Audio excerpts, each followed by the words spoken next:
السلام علیکم ورحمۃ اللہ وبرکاتہ نحمده ونصلي على رسوله الكريم اما بعد فاعوذ باللہ من الشیطان الرجیم بسم اللہ الرحمن الرحیم ان الشرك لظلم عظیم وقال الله تبارك وتعالى في كتابه المجيد وفرقانه الحميد ان الله لا يغفر ان يشرك به ويغفر ما دون ذلك لمن يشاء۔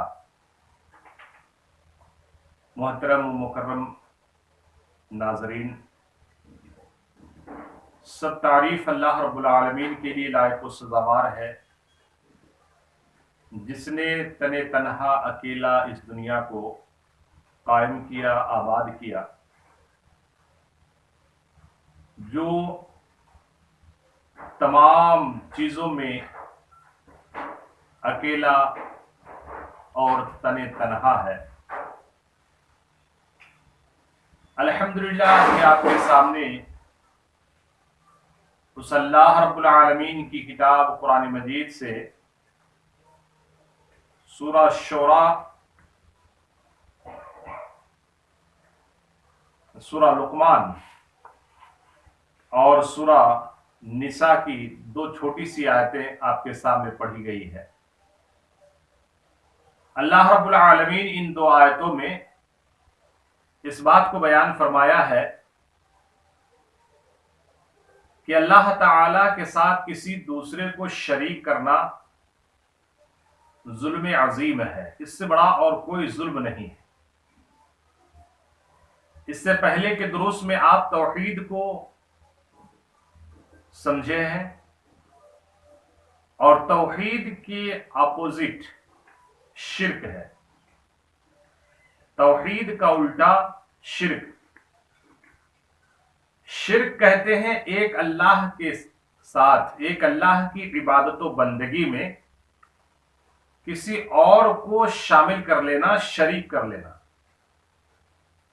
مثال کے طور پر روزی روٹی کا مالک، کھلانے پلانے والا اللہ تبارک و تعالی ہے۔ توحید ربوبیت کے تحت ہر چیز کا مالک اللہ رب العالمین ہے، لیکن کوئی اگر یہ کہے کہ اللہ تعالیٰ تو مالک ہے، لیکن اللہ رب العالمین اور کسی بندے کے ذریعے سے کام کو کرتا ہے، یہاں تک تو بات صحیح ہے۔ لیکن یہ کہنا کہ جس طرح اللہ رب العالمین داتا ہے اسی طرح کوئی اور داتا ہے، اولاد کے چکر میں جن کے پاس اولاد نہ ہو، اولاد حاصل کرنے کے لیے مزاروں پر، درگاہوں پر، ولیوں کے قبروں پر نہ جانے کہاں کہاں لوگ دوڑتے ہیں۔ کیوں دوڑتے ہیں؟ ان کا ایک خیال ہوتا ہے کہ یہاں سے ہمیں اولاد مل سکتی ہے۔ تو اولاد کے لیے اللہ کو چھوڑ کر اور کسی کو پکارنا ہی شرک ہے۔ اللہ رب العالمین کا کوئی پارٹنر نہیں ہے، اللہ کا کوئی شریک دار نہیں ہے، اللہ کا کوئی ساجھیدار نہیں ہے۔ اللہ رب العالمین تنے تنہا ہے، اکیلا ہے۔ تو معلوم ہوا کہ شرک کے معنی ہے اللہ کی ذات یا صفات میں اور اس کی عبادت و بندگی میں کسی دوسرے کو کم و بیش شریک اور ساجھی ٹھہرانے کا نام۔ شرک توحید کی ضد ہے، الٹا ہے، یہ سب سے بڑا گناہ ہے اور کفر کا مترادف ہے۔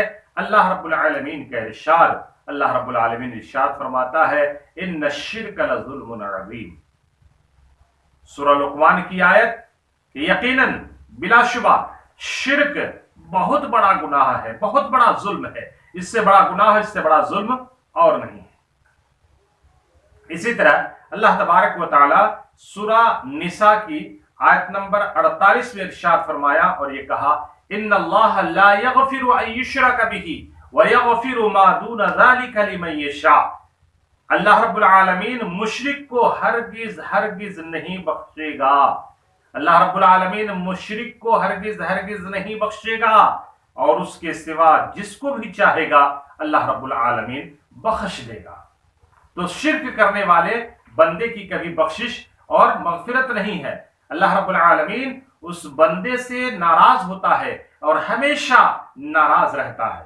میرے دوستو، جس طرح توحید کے اقسام تھے اسی طرح شرک کے بھی اقسام ہیں، اور شرک کے اقسام میں دو مشہور قسمیں ہیں شرک کی، ان میں سے ایک ہے شرک اکبر اور ایک ہے شرک اصغر، یعنی ایک بڑا شرک اور ایک ہے چھوٹا شرک، شرک جلی اور شرک خفی۔ میرے دوستو، شرک اکبر کھلا ہوا کفر ہے۔ کوئی آدمی اگر اللہ رب العالمین کے ساتھ کسی کو پکارتا ہے، یا جو شخص اس پر وفات پا گیا اس کے لیے جہنم واجب ہے، یعنی جو شرک کر کے، شرک اکبر کر کے مر جاتا ہے، اللہ تبارک و تعالی ہمیشہ ہمیشہ کے لیے اس بندے کو جو ہے جہنم میں ڈال دیتا ہے۔ تو شرک اکبر جو ہے بغیر گناہ، بغیر توبہ کے، بغیر استغفار کے اللہ رب العالمین معاف نہیں کرتا ہے۔ اسی طرح جو شرک اصغر ہے، چھوٹے چھوٹے شرک، اللہ تبارک و تعالی ان کو بھی معاف نہیں کرتا، کہ جائے کہ بندہ مومن یا وہ آدمی شرک کرنے والا وہ توبہ کر لے اور استغفار کر لے تو اللہ تبارک و تعالی اس کو بھی معاف فرما دیتا ہے۔ حضرت ابو سعید خدری رضی اللہ عنہ بیان فرماتے ہیں کہ رسول اللہ صلی اللہ علیہ وسلم نے فرمایا کہ میں تمہیں وہ بات نہ بتلا دوں جس کا خوف مجھے تم پر سب سے زیادہ ہے، جس کا خوف مجھے تم پر سب سے زیادہ ہے، کیا وہ بات میں تم کو نہ بتلا دوں؟ اس کے بعد نبی علیہ السلام نے فرمایا وہ ہے شرک اصغر۔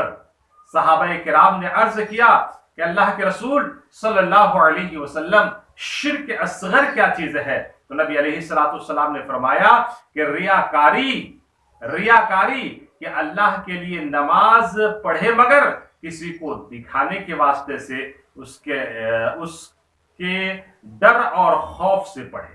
نماز تو پڑھ رہا ہے اللہ رب العالمین کی اور اللہ کی عبادت کر رہا ہے، لیکن اس نماز کے پڑھنے کا ایک مقصد بھی ہوتا ہے کہ اس سے کوئی دیکھے اور وہ اس کی تعریف کرے، یا اس کی نماز کی اہمیت جو ہے اس کی نماز کی بڑائی بیان کرے، یا اس کی نماز کی تعریف اور پرشنسا کرے، تو وہ ہے شرک اصغر۔ اور شرک اصغر سے اللہ کے رسول صلی اللہ علیہ وسلم اپنی امتیوں کے بارے میں بہت زیادہ خوف کا اظہار کیا ہے۔ اسی طرح ایک شخص نے نبی کریم صلی اللہ علیہ وسلم سے کہا جو اللہ چاہے اور جو آپ چاہیں، جو اللہ چاہے اور جو آپ چاہیں، تو رسول اللہ صلی اللہ علیہ وسلم نے فرمایا کیا تم نے مجھے اللہ کا شریک بنا دیا؟ کیا تم نے مجھے اللہ کا شریک بنا دیا؟ اس طرح کہا کرو کہ جو اکیلا اللہ چاہے وہی ہوتا ہے۔ میرے دوستو، شرک اصغر اور اکبر میں ہمارے اندر تو کمیاں ہے، الحمدللہ ہم شرک اکبر سے دور رہتے ہیں، لیکن شرک اصغر کے اندر ہم اور آپ مسلم طبقہ اکثر جو ہے اس میں ڈوبا ہوا ہے۔ بہت سارے لوگ بغیر سوچے سمجھے اپنے رشتہ دار کو، اپنے بھائی کو، اپنے دوست کو یہ کہہ بیٹھتا ہے کہ جو چاہے آپ تو کر سکتے ہیں، جو چاہے آپ کے لیے آسان ہے، یا جو چاہے آپ ایسا کر سکتے ہیں ویسا کر سکتے ہیں، جو چاہے آپ نہیں۔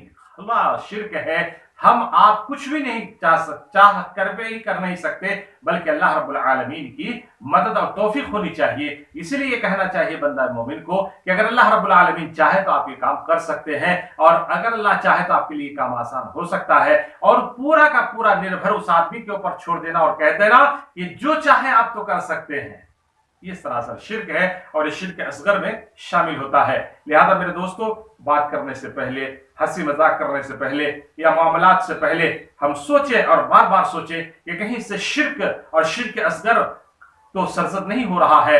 اگر اس طرح کی کوئی بات ہو تو آدمی کو توبہ کرنا چاہیے، استغفار کرنا چاہیے۔ جو آدمی توبہ کر لیتا ہے اللہ تبارک و تعالی ان کے گناہوں کو معاف فرما دیتا ہے۔ نیز جس وقت صحابہ کرام نے رسول اللہ صلی اللہ علیہ وسلم سے شکایت کی کہ آپ صلی اللہ علیہ وسلم کے زمانے میں ایک منافق تھا جو مسلمانوں کو ستایا کرتا تھا، کچھ لوگوں نے کہا چلو ہم اس منافق کے خلاف رسول اللہ صلی اللہ علیہ وسلم سے فریاد کریں گے، تو آپ صلی اللہ علیہ وسلم نے فرمایا مجھ سے نہیں، اللہ رب العالمین سے فریاد کی جاتی ہے۔